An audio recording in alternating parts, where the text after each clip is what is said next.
El llanto puede significar dolor y desesperación, pero algunas personas lo han fingido para simplemente desviar la atención porque han hecho algo sumamente terrible.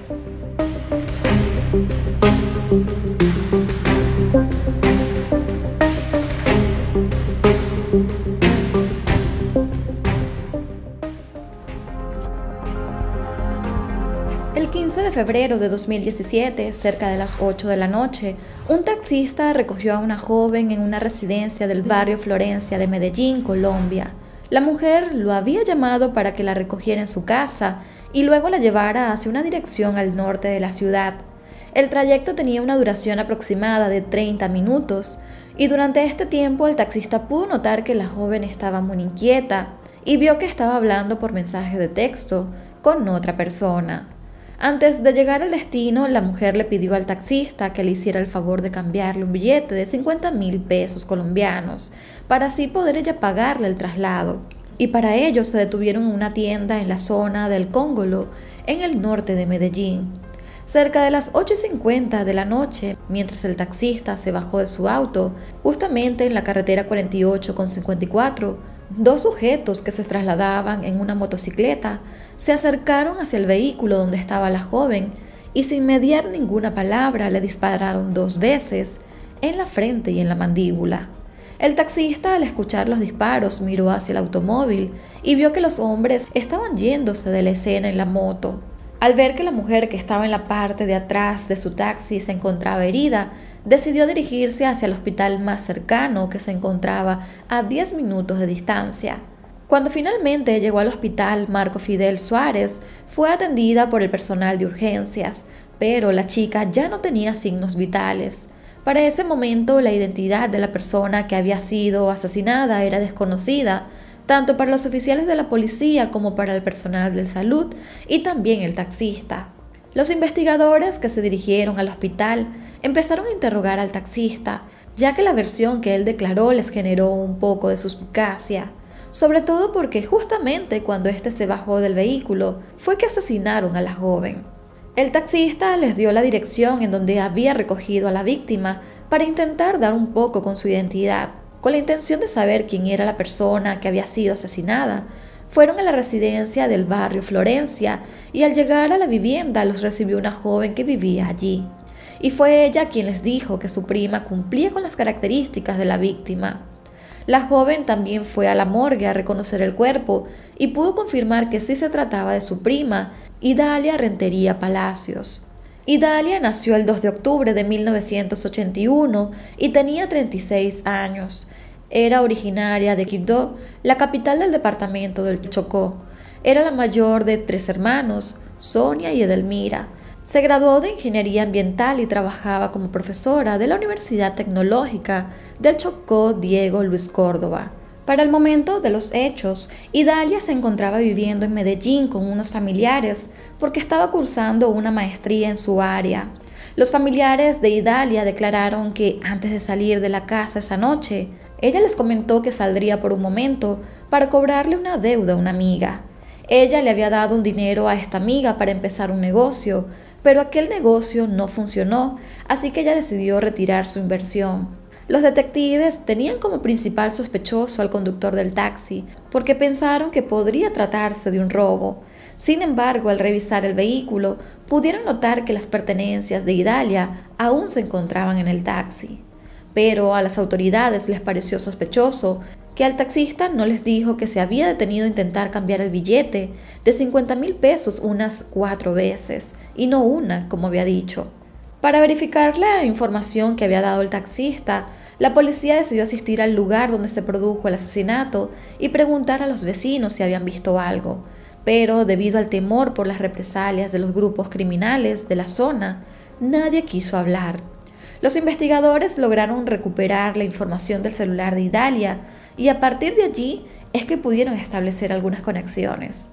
Según las conversaciones que se encontraron, ella se había comunicado con 2 amigas para comentarles que iba de camino hacia el Congolo. Para la policía, era posible que alguna de estas 2 amigas pudieran estar involucradas con el asesinato, debido a que eran las únicas que sabían en qué parte se encontraba Idalia durante su trayecto. Las amigas eran Esther López y Kelly Arboleda. Esther era una amiga de Idalia desde hace muchos años y era bastante conocida por los familiares de la víctima. Los investigadores decidieron preguntarle a la familia sobre los vínculos de Idalia con Esther y también con Kelly. Y para los familiares era muy sorpresivo que alguna de estas dos pudiera estar involucrada. Los agentes policiales descubrieron más tarde que Esther le debía 100,000 pesos a Idalia, pero les parecía que esta cantidad de dinero no era una razón suficiente para planificar un crimen de ese calibre. Durante el interrogatorio, Esther proporcionó información útil a la policía. Declaró que horas antes de los hechos, la víctima se había comunicado con ella para comentarle que Kelly había llegado a Medellín, y esto para cancelar parte de su monto que le debía. A pesar de la ayuda de Esther, la policía no descartaba que estuviera implicada como cómplice. Para ello decidieron entrevistar a conocidos de Esther y Kelly para saber la naturaleza de su amistad. La investigación pudo determinar finalmente que entre Esther y Kelly no había ninguna relación, más allá de su relación en común con Idalia, por lo que tiempo después Esther fue desligada de la investigación. Pero gracias a los datos recuperados del celular de Idalia, la policía pudo descubrir que en realidad había sido Kelly quien la citó en una tienda del barrio del Cóngolo para devolverle aproximadamente unos 300,000 pesos, que son un aproximado de $100, como parte de la deuda que ella le tenía. Por otra parte, la familia de Idalia también recuperó dentro de sus pertenencias unos recibos bancarios que demostraban que Idalia había enviado transferencias por un total de 25 millones de pesos a Kelly. Esto es un aproximado de $8,000.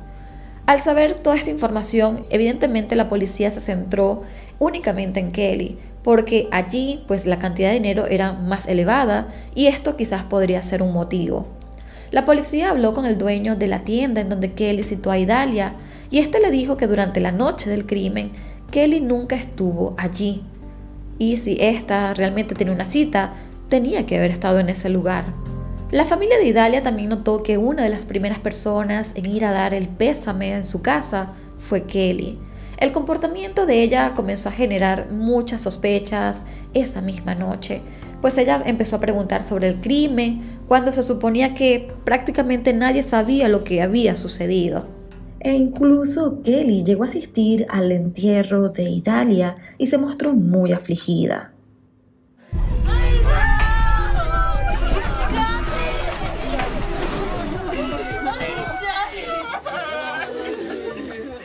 Kelly dio a entender a la familia que Idalia también tenía una deuda por unos inmuebles y que la habían llamado para amenazarla.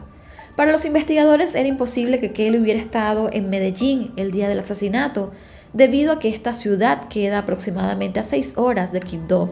Como nada de esto cuadraba, los investigadores pidieron a la fiscalía una orden judicial para que la empresa de telefonía que tenía contratada a Kelly entregara un registro de las antenas.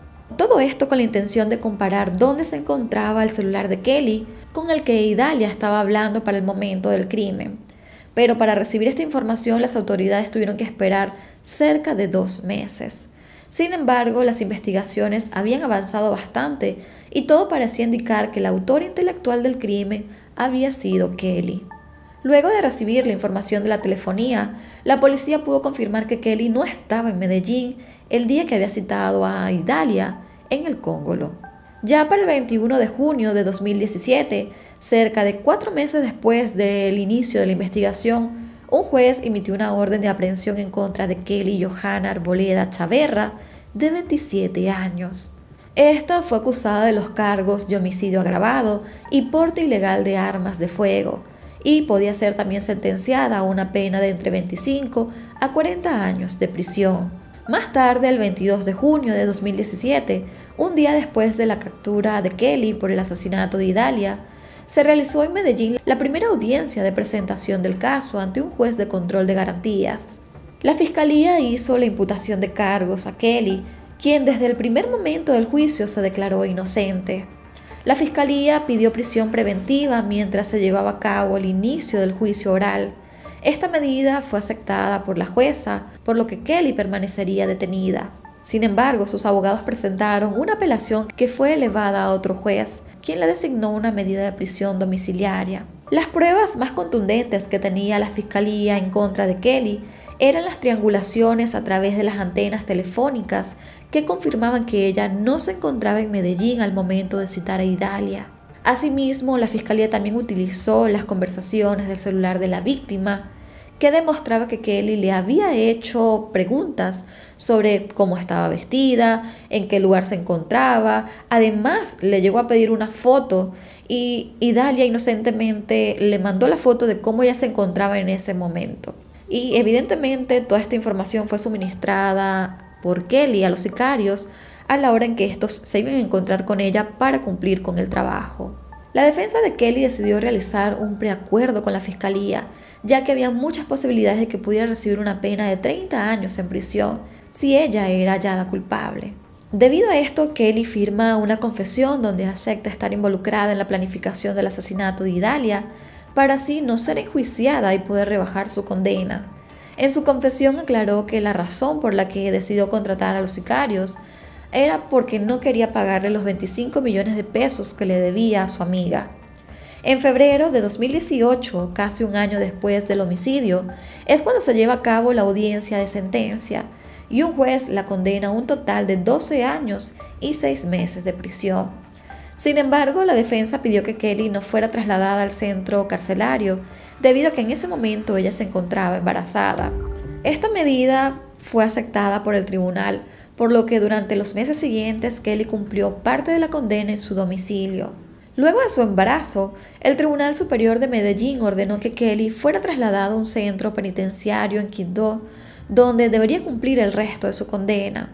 Hasta los momentos, los autores materiales del crimen no han sido identificados.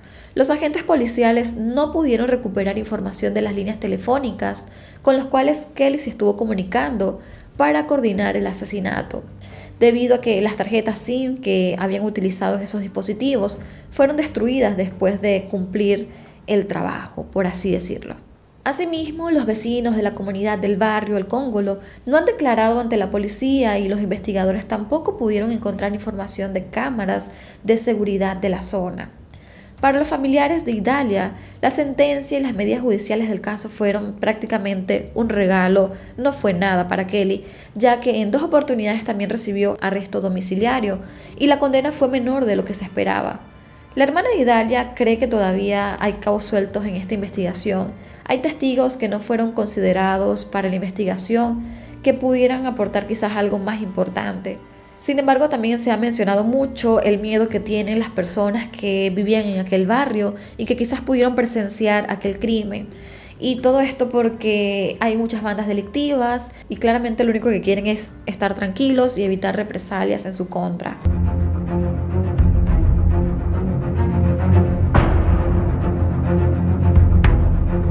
El 6 de marzo de 2015, el 911 de Carolina del Sur, en Estados Unidos, recibió una llamada de unos vecinos de la localidad de Leslie, en la ciudad de Rock Hill, alertando de un incendio en la casa rodante de la familia Hill.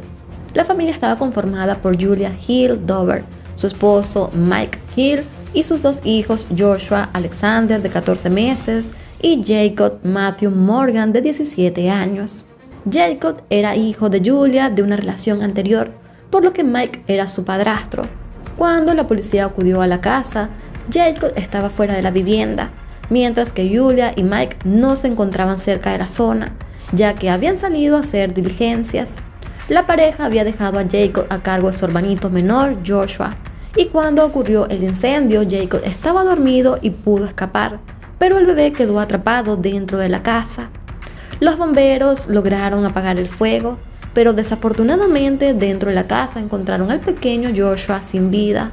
La familia estaba completamente devastada y es que no era para menos, pero evidentemente se tuvo que iniciar una investigación para entender qué había ocurrido y cuál había sido la causa del incendio.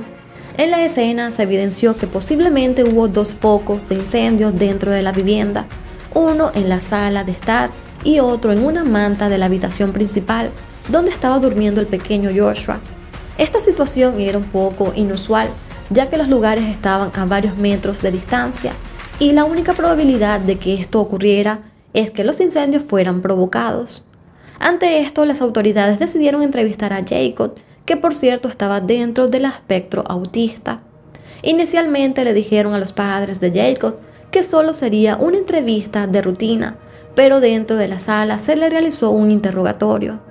Para los oficiales era extraño que Jacob se quedase fuera de la casa mientras ésta se quemaba, sin hacer absolutamente nada.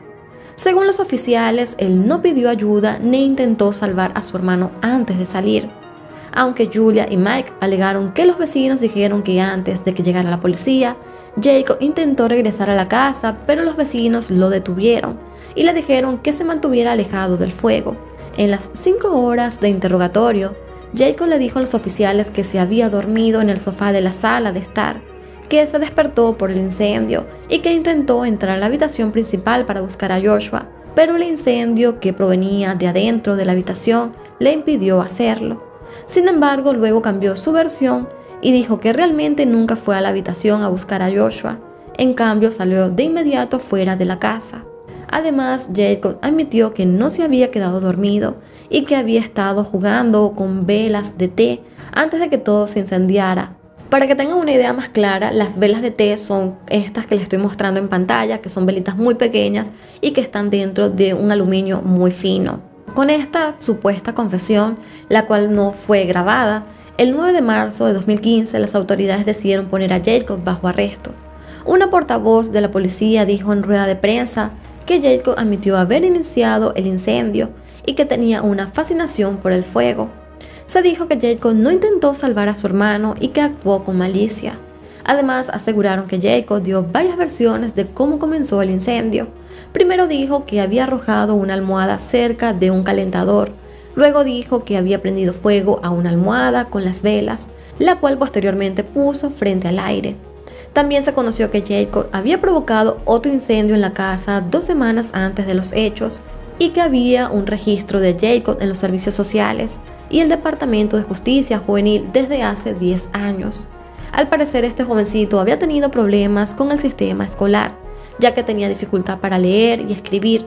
Su familia asegura que esto era parte de su condición de autismo. Asimismo, se conoció que Jacob había sido referido a un psiquiatra, que posteriormente le diagnosticó con trastorno bipolar, trastorno de oposición desafiante y trastorno de personalidad antisocial. Además, había registros de llamadas al 911, donde se denunciaba que Jacob había atacado y amenazado a miembros de su familia. Además, se conoció que en una ocasión Julia llamó a la policía por estas agresiones y que luego intentó disciplinarlo, pero Jacob llamó al Departamento de Servicios Sociales y se abrió un expediente. Pese a todo esto, para los padres de Jacob, la acusación de la policía era simplemente ridícula. Ellos estaban 100% seguros de que su hijo jamás le haría daño a su hermano, ya que lo amaba como a ninguna otra persona en el mundo. En febrero del año 2016, Juliet y Mike dieron una entrevista al Dr. Dredd, donde aseguraron que los detectives dijeron que Jacob estaba fascinado con el fuego porque quería hacerlo ver como una persona que iba por todos lados incendiando cosas y disfrutaba cómo ardían, lo cual no era cierto. Su madre afirmó que Jacob estaba dentro del espectro autista, pero que en su caso no era severo. Añadió que emocionalmente Jacob era un niño como de 14 años, pero que cognitivamente podía entender todo y funcionar igual que cualquier otra persona. Con respecto a la supuesta confesión de su hijo, Juliet aseguró que él hizo esas declaraciones luego de estar 5 horas aterrado o encerrado con oficiales muy intimidantes, sin la presencia de sus padres ni de un abogado. Denunció además que a ellos, es decir, Julia y Mike, no los dejaron entrar a la sala de interrogatorios cuando llevaron a Jacob a la comisaría, porque los oficiales dijeron que era una entrevista de rutina y no un interrogatorio formal, por lo que ellos no insistieron en entrar. Para Julia, Jacob confesó bajo una fuerte presión de la policía y cree que se aprovecharon de su vulnerabilidad y lo persuadieron para que confesara algo que no había hecho. Julia afirmó que ella y Mike siempre han creído en su inocencia porque él amaba a su hermano y lo disfrutó durante esos 14 meses. Por su parte, en la acusación, la fiscalía argumentó que la intención de Jacob podía ser motivo de debate, pero estaban muy seguros de que provocó el incendio que derivó en la muerte de Joshua. Mientras estaban en el centro de detención a la espera del juicio, Jacob sufrió un ataque por parte de otro chico de 17 años, quien le terminó golpeando la cara, sufriendo así una lesión en su labio. Este joven que había amenazado a Jacob, de nombre Quinteris, estaba acusado por el asesinato de Anthony Hart, quien murió en un hospital en Charlotte por impactos de bala. Por este mismo hecho, Quinteris fue acusado de 10 cargos de intento de asesinato por haber disparado varias veces más en Frank Street. Por otro lado, pese a que Jacob se consideraba inocente, hizo un acuerdo con la fiscalía para declararse culpable de haber iniciado el incendio donde murió su pequeño hermano. Inicialmente la fiscalía lo había acusado de asesinato, pero con el acuerdo este delito se retiró de los cargos. Durante la audiencia de lectura de cargos el 9 de febrero de 2016, Jacob rompió en llanto luego de declararse culpable de homicidio involuntario, conducta ilegal hacia un niño y de incendio provocado en tercer grado. La defensa del joven usó la declaración de culpabilidad de Alford, donde aceptaba el castigo por el delito, pero no admitía su responsabilidad. Según la fiscalía, Jacob prendió fuego a la casa de manera intencional, mientras Joshua dormía, pero lo más preocupante para ellos era que Jacob tenía un teléfono celular a la mano, con el que éste podía llamar al 911 de manera inmediata, pero en cambio decidió salir a buscar ayuda de un vecino y se quedó afuera mirando, sin hacer nada más. En su declaración ante el tribunal, en su audiencia de sentencia, Jacob afirmó: "Amo a mi hermano, lo sigo haciendo hasta el día de hoy, es mi mejor amigo, matarlo sería matar una parte de mí mismo. Era el único hermano que he tenido y desearía haber podido llegar a él a tiempo". Finalmente, el juez decidió sentenciarlo a 15 años de prisión, 10 por el cargo de conducta ilegal hacia un niño y 5 por el homicidio involuntario. Por el cargo de incendio provocado, el juez lo sentenció a otros 15 años, pero posteriormente esta pena fue suspendida y reemplazada por 5 años de libertad condicional. En total deberá cumplir 15 años de prisión y 5 años de libertad condicional. La reacción de Jacob al recibir la sentencia fue impactante. Este lloró profundamente al conocer que pasaría tantos años en prisión. Esta imagen en sí se hizo muy viral en internet y fue protagonista de muchos memes, pero la mayoría de las personas no saben que era parte de un momento tan devastador para él y también para su familia, que creen en su inocencia.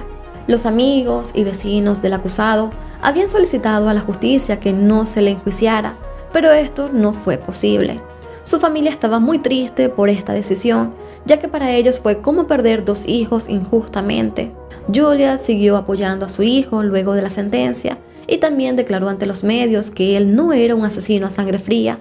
Lo describió como un chico noble que lloraba con películas de Disney. Julia afirmó que en una ocasión lo llamó al trabajo llorando porque su gata había dado a luz y uno de los gatitos recién nacidos estaba enfermo y él pensó que estaba muriendo. Para algunas personas, Jacob fue una víctima del sistema judicial, que quizás no comprendió su forma de actuar por ser un chico autista, además de que pudo haber sido una persona fácil de persuadir sin la presencia de un abogado ni de sus padres. La noche del 14 de agosto de 2025, una mujer llamada Rebecca Haro, de 41 años, llamó a la policía del condado de San Bernardino para alertar sobre el secuestro de su bebé de 7 meses, Emmanuel Haro. Según el relato de Rebecca, ella se encontraba en el estacionamiento de la tienda de artículos deportivos Bit 5 en la ciudad de Yucaipa, California, con su bebé de 7 meses, cuando fue atacada repentinamente por un sujeto. Rebecca vivía con su familia en la localidad de Cabazón, a unos 36 kilómetros de Yucaipa, pero estaba en el área comprando un protector bucal para su hijo mayor, quien en ese momento estaba en una competencia deportiva. Tras estacionarse en el lugar, alrededor de las 7:45 de la noche, notó un olor que le indicaba que su bebé había hecho sus necesidades en el pañal, así que antes de entrar a la tienda, lo sacó de la silla de bebé y lo acostó en el asiento del auto para poder cambiarlo.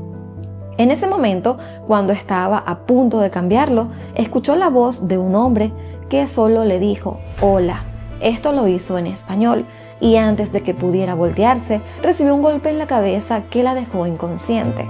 Poco después, Rebecca se pudo despertar y cuando buscó a su hijo en el auto, se dio cuenta de que no estaba, que alguien se lo había llevado. Así que rápidamente llamó al 911 para alertarlos sobre el secuestro de su pequeño Emmanuel.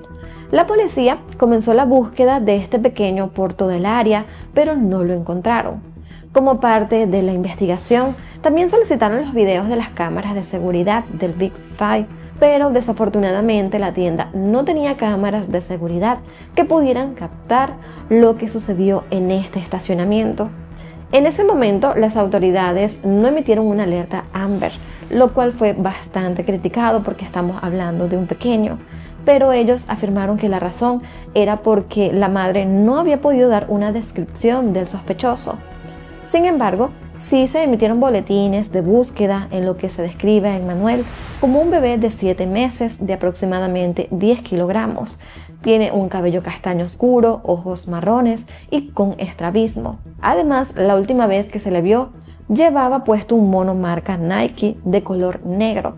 Mientras se llevaba a cabo la búsqueda de Emmanuel con la unidad canina, la policía notó que los perros no podían seguir el rastro de Emmanuel, ni siquiera en el lugar donde estuvo estacionado el auto de Rebecca, lo que era un poco inusual. Así que al día siguiente, Rebecca y su esposo, Jake Haro, de 32 años, aparecieron frente a las cámaras de los medios de comunicación y concedieron un par de entrevistas. A Rebecca se le pudo ver con un hematoma en su ojo derecho, el cual ella aseguraba era producto del incidente.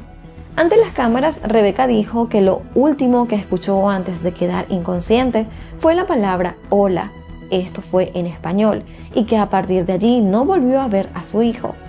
Entre sollozos, la pareja rogó a la comunidad que si tenían algún tipo de información sobre el paradero de Emmanuel o de su secuestrador, que por favor le informaran a las autoridades, ya que deseaban que su pequeño estuviera de regreso a casa. A partir de estas entrevistas es que las cosas en este caso comienzan a ponerse un poco extrañas.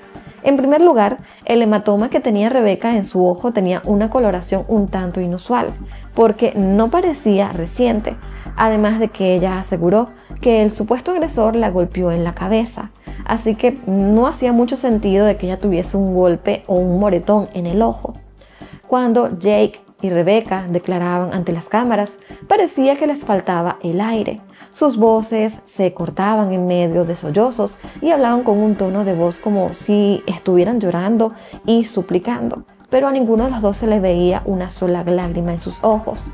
Para muchas personas, la historia y la actitud de Rebecca les recordó mucho el famoso caso de Susan Smith en octubre de 1994. Para quienes no recuerdan este caso o no lo conocen, ella asesinó a sus 2 hijos, Alexander y Michael, de 1 y 3 años, y luego salió ante los medios asegurando que un hombre afroamericano había secuestrado su auto con sus hijos adentro. Aunque las autoridades continuaron buscando a Emmanuel, incluso con drones o helicópteros, a lo interno tenían las mismas sospechas de la gente en redes sociales. Como les mencioné anteriormente, la tienda Big 5 no tenía cámaras de seguridad, pero los oficiales obtuvieron los videos de otras tiendas cercanas para ver si habían captado algo del momento del supuesto secuestro. Mientras tanto, decidieron ejecutar varias órdenes de registro en la propiedad de la familia Haro en Cabazón. También los agentes confiscaron el auto que había utilizado Rebecca, que estaba a nombre de Jake, para poder ser analizado por los peritos forenses. Así que para el día sábado 16 de agosto, las autoridades informaron que Rebecca había sido confrontada por los agentes debido a las diversas inconsistencias y contradicciones que hubo en su declaración inicial. Pero la mujer se negó a continuar con la entrevista policial, lo que afianzó las sospechas en su contra. El abogado de la pareja también aseguró que Rebecca simplemente estaba conmocionada por toda la situación y el secuestro de su hijo pequeño. No obstante, para el 22 de agosto, tras 8 días de la desaparición de Emmanuel, la oficina del sheriff de San Bernardino anunció que tanto Rebecca como Jake Haro habían sido arrestados en su casa, después de que los agentes llegaran a la conclusión de que Emmanuel nunca fue secuestrado por un extraño, sino que tenían indicios para creer que el niño estaba muerto y que sus padres eran los responsables. Las autoridades dijeron que aún continuarían con la búsqueda para recuperar los restos de Emmanuel y también aseguraron que habían fuertes indicios de dónde podría estar este cuerpecito, pero aún no lo han localizado. Por los momentos no sabemos qué fue lo que encontró la policía en el registro de esta casa o en sus dispositivos electrónicos como para proceder a su arresto, pero pronto nos enteramos que Jake tenía unos antecedentes criminales realmente preocupantes. Resulta que en el año 2021 el sujeto fue condenado por crueldad infantil y en el año 2024 por cargos de posesión ilegal de un arma de fuego. El caso de crueldad infantil se remonta a octubre de 2018, cuando las autoridades del condado de Riverside emitieron una orden de arresto en contra de Jake por maltratar a su propia hija. La hija, llamada Carolina Haro, quien para entonces tenía tan solo 2 meses y medio de vida, ingresó a un hospital local con múltiples fracturas. Jake y su pareja, Vanessa Avina, le dijeron al personal médico que la niña se había caído accidentalmente. Esto lo hizo sobre un lavabo mientras la bañaban. Sin embargo, los médicos notaron que la pequeña tenía lesiones más graves que una simple caída en el lavabo. Carolina tenía fracturas en varias costillas, la tibia y en su cráneo, así como una gran hemorragia cerebral. Desafortunadamente, el daño que le causó la lesión en el cráneo fue irreversible, ya que la niña actualmente tiene parálisis cerebral. Está postrada en una cama sin poder hablar, ni caminar, ni valerse por sí misma, aunque había nacido muy sana. Aunque en un inicio Jake estaba acusado de crueldad y abuso infantil, en el 2023 el hombre decidió declararse culpable de negligencia infantil intencional, cargo por el cual recibió apenas una condena de 6 años de prisión. Sin embargo, el juez decidió suspender su condena y le ordenó cumplir 6 meses en un programa de libertad para trabajar y 4 años de libertad condicional. Tan solo 1 año después, Jake fue arrestado por poseer un arma ilegalmente y por alguna razón este hombre no fue enviado a prisión, a pesar de que su acuerdo de libertad condicional le impedía poseer un arma. Por otra parte, el fiscal a cargo del caso de Emmanuel Haro se mostró sumamente indignado por la decisión del juez de poder dejar en libertad a Jake, cuando casi mata a su hija de tan solo 10 semanas de nacida y la dejó postrada en una cama de por vida. También afirmó que si el juez hubiera hecho bien su trabajo, Jake estuviera cumpliendo los 6 años de prisión que le correspondían en la cárcel y el asesinato de Emmanuel no habría ocurrido. Tras las acusaciones en contra de Jake y Vanessa en el 2018, la pareja terminó separándose y en ese tiempo Jake y Rebecca comenzaron una relación.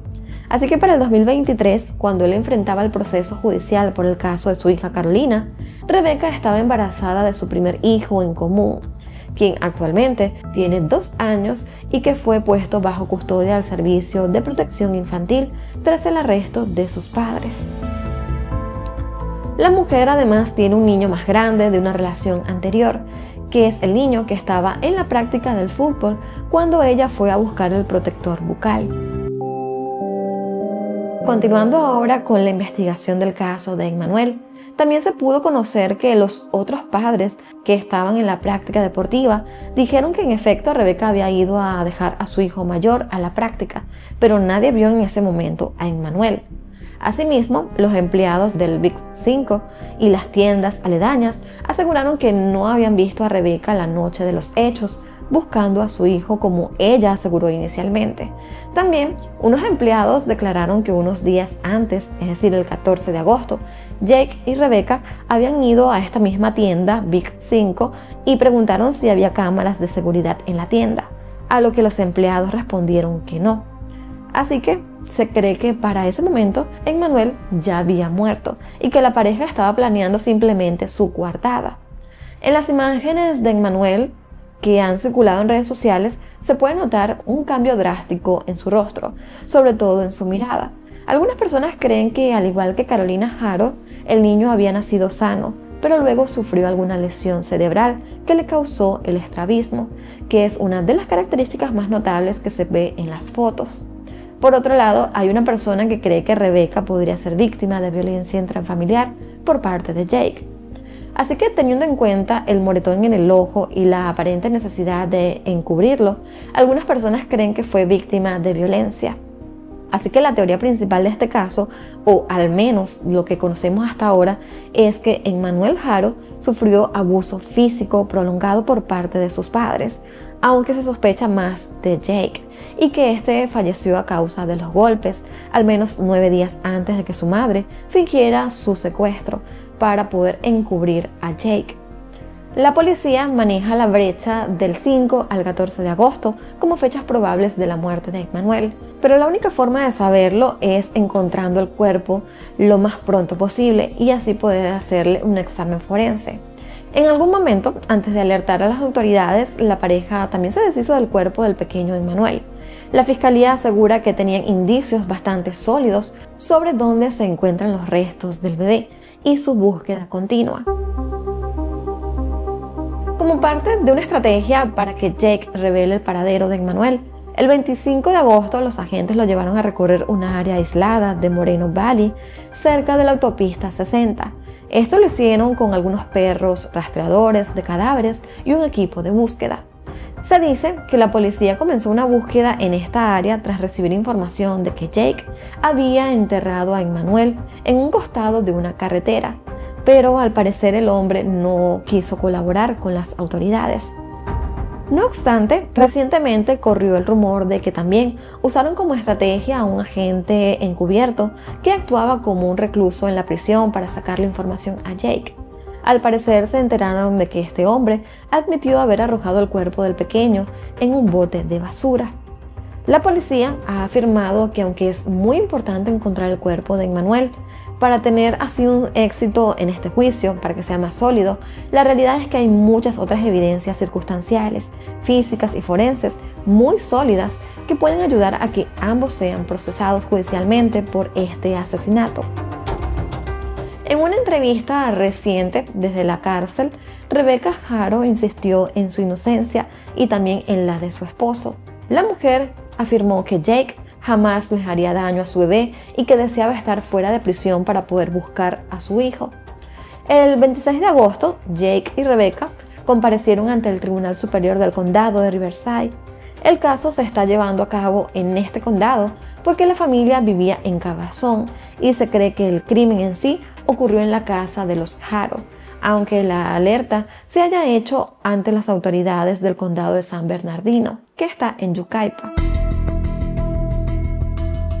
En esta primera audiencia, la pareja fue acusada de asesinato y de presentar una denuncia falsa, cargos de los que se declararon inocentes. El juez que está a cargo puso una fianza de $1 millón para cada uno de ellos, que claramente ninguno ha podido pagar, por lo que Jake permanece en el centro penitenciario Smith de Banning y Rebecca en la cárcel Robert Priestley de Riverside. También se conoció que uno de los defensores de la pareja es Jeff Moore, uno de los abogados que representó a David y a Lois Turpin, el caso de la familia Turpin, que salió a la luz en enero de 2018 en Perris, California. Los Turpin fueron también encarcelados por mantener en cautiverio, torturar y abusar y maltratar a sus 13 hijos, quienes estaban completamente desnutridos y aislados del mundo. El caso se dio a conocer luego de que una de sus hijas de 17 años lograra escapar. Así que Lois y David cumplen una condena de cadena perpetua con un mínimo de 25 años de prisión.